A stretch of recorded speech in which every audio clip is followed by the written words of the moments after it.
படிக்கணும், எனக்கு படிக்கிறதுக்கு காசு பணம் கிடையாது, இந்த கடிகாரத்தை கொண்டு போய் வித்து பாருப்பா எவ்வளவு கொடுக்குறாங்கன்னு கேட்போம் அப்படின்னு சொல்லி போய் ஒரு வியாபாரிகிட்ட கொண்டு போய் கொடுத்தா இந்த வியாபாரி சொல்றான், இந்த கடிகாரம் என்னப்பா அது 200 வருஷத்துக்கு பழைய காலத்து வாட்சை கொண்டு வந்து கொடுத்தா என்ன கொடுக்க முடியும், ஒரு 5 ரூபா வேணா தரேன் கொடுத்துருப்போம் அப்படின்னு சொல்லி சொல்றாங்க.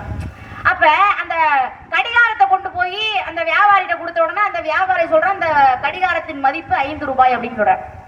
5 ரூபாயை வச்சு நம்மளால என்ன பண்ண முடியும், ஒண்ணும் பண்ண முடியாது. சரி இங்க வேணா நம்ம வேணா ஒரு அடகு கடையில கொண்டு போய் நம்ம கொடுத்து பார்ப்போம் அப்படின்ட்டு அந்த கடிகாரத்தை கொண்டு போய் எங்க கொடுக்குறாங்க அப்படின்னா ஒரு அடகு கடையில கொண்டு போய் கொடுக்குறாங்க. இந்த அடகு கடையில கொண்டு போய் கொடுத்தா அந்த கடிகாரத்தினுடைய மதிப்பு என்ன அப்படின்னா 15 ரூபா கொடுக்கலாப்பா அப்படின்றாங்க. ஆமா 15 ரூபா கொடுக்கலாம் அப்படின்றாங்க. 15 ரூபாய் வச்சு என்ன பண்ண முடியும், நம்மளால என்ன பண்ண முடியும், ஒண்ணுமே பண்ண முடியாது. தேவையில்லை, தேவைக்கு ஏற்ற மாதிரி 200 ரூபாய் இதையும் இழந்த மாதிரி ஆகி போயிடும் அப்படின்ட்டு அதை கொண்டுட்டு வர்றாங்க.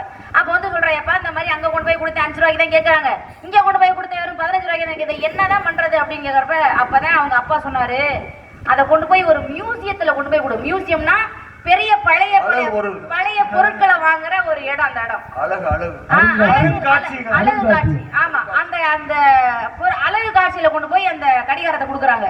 அந்த கடிகாரத்தை கொடுத்தா அந்த கடிகாரத்தினுடைய மதிப்பு விலை 3 லட்சம் சொல்றாங்க. விலை 3 லட்சம் சொல்றாங்க. நீ இருக்கக்கூடிய இடத்தை வந்து சரியான இடத்தை நீ தேர்வு செஞ்சீன்னா நீ எந்த உயரத்துக்கு வேணா போகலாம்.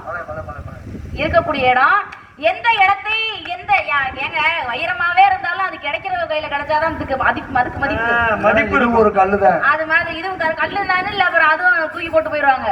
அப்ப வைரமாவே இருந்தாலும் கிடைக்கக்கூடிய உங்க கையில கிடைச்சாதான் அதனுடைய மதிப்பு அதனுடைய மரியாதை உயர்ந்து கொண்டே போகுமே தவிர அதுக்கான மதிப்பு மரியாதை அதுக்கு தேடக்கூடிய பொருளை சரியான விதத்துல தேர்வு செய்யணும். தேர்வு செஞ்சாதான் வந்து நம்ம அடையக்கூடிய நேரத்தை அடையலாம் அப்படின்றதுக்கு இது ஒரு எடுத்துக்காட்டு.